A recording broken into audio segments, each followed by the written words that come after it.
नमस्कार फ्रेंड्स, माझ्या चॅनलवर तुमचे स्वागत आहे। चला तर मी आज तुम्हाला एकदम मऊ लुसलुशीत अशी साबुदाणा खिचडी बनवून दाखवणार आहे।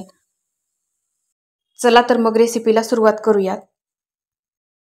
हे पहा, ही खिचडी बनवण्यासाठी मी इथं पॅकेटमधल्या साबुदाण्याचा वापर केलेला आहे। या पॅकेटमधला साबुदाणा भिजतो पण पटकन आणि याची खिचडीची चव पण वेगळीच लागते। इथं मी हा शाबू भिजू घालण्यासाठी 2 वेळा स्वच्छ धुवून घेतलाय आणि हे पहा, शाबूच्या वर येईल एवढं पाणी याच्यात ठेवायचंय आणि 2-3 तासांकरता साबुदाणा झाकून ठेवायचा आहे।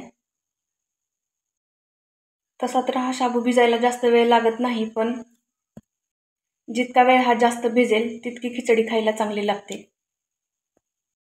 हे पहा, इथं शाबू पण छान भिजला गेलाय। आता मी याची खिचडी बनवायला घेते। इथं मी कढईत 2 चमचे तूप टाकून घेतले। तुपाच्या ऐवजी तुम्ही तेलाचा पण वापर करू शकता। तूप चांगलं गरम झाले की बारीक कट करून घेतलेला बटाटा टाकून घ्यायचा। बारीक गॅसवर बटाटा छान फ्राय करून घ्यायचा आहे। खिचडीमध्ये टाकण्यासाठी मी इथं हिरव्या मिरच्या बारीक करून घेतल्यात। मिरचीचं प्रमाण आपल्या आवडीनुसार कमी जास्त ठेवायचं।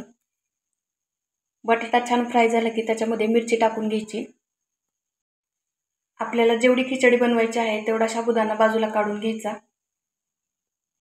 आणि त्यामध्ये आपल्या आवडीनुसार शेंगदाण्याचं मोठं कूट टाकून घ्यायचं। छान असे हाताने मिक्स करून घ्यायचं। इकडे बटाटा आणि मिरची पण छान अशी फ्राय झालेली आहे। आता हे मिक्स केलेला साबुदाणा आणि शेंगदाण्याचं कूट याच्यामध्ये टाकून घ्यायचं।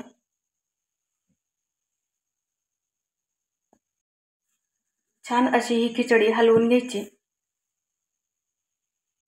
आणि याच्यात वरून मी 1 चमचा भरून साखर टाकून घेते